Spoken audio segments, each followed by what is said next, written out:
The visit by King Charles III and Queen Camilla to Kenya has definitely elicited mixed reactions.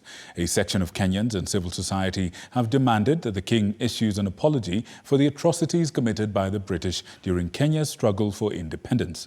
However, it seems that the idea of the official apology by the king is a prize too great for the British crown to bear. This, as in contrast, the German president gives an outright apology to former colony Tanzania for brutality meted out during the Maji Maji uprising over 100 years ago. George Maringa interrogates this contrast. Even before King Charles III and Queen Camilla arrived in Kenya for their 4-day tour, their trip faced a chilly reception from sections of Kenya's civil society and other players who wanted the monarch to address one issue: a bitter, painful past, and issue an apology.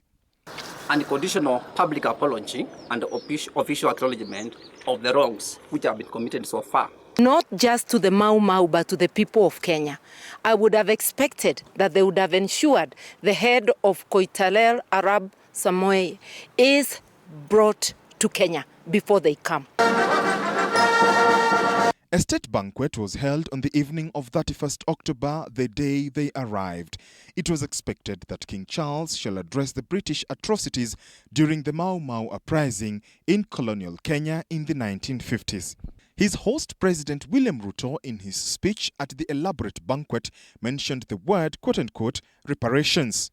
While there has been efforts to atone for the death, injury, and suffering inflicted on Kenyan Africans by colonial government, much remains to be done in order to achieve full reparations.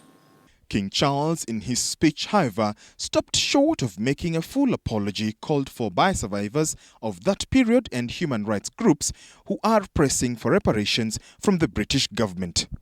The wrongdoings of the past are a cause of the greatest sorrow and the deepest regret. There were abhorrent and unjustifiable acts of violence committed against Kenyans as they waged, as you said at the United Nations, a painful struggle for independence and sovereignty. And for that, there can be no excuse. And now, the calls for an apology do not seem to sit well with certain sections of the British society. That is, if this opinion interview by Sky News Australia, featuring Patrick Christie's, a GB News host, is anything to go by. In fact, this section of society believe that Kenya ought to be grateful for the royal visit.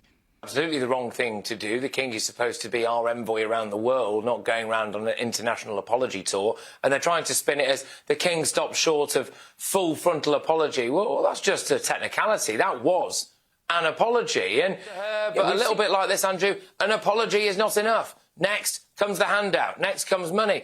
But, you know, for the Kenyans, we have actually given them billions of pounds over the years. So this begs the question, what is in an apology? But here in Kenya, we can speak openly and say there is a lot of work that needs to be done. And the contestation is about our shared past.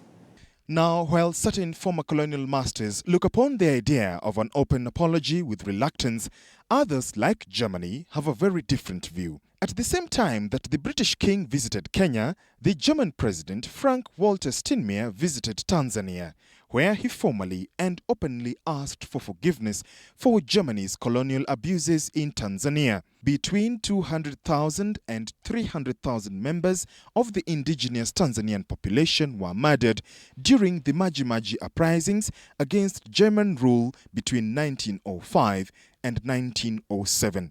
When all is said and done, it is clear to everyone that it is important to address the past in the present moment so as to face the future. The bone of contention clearly is how to address it.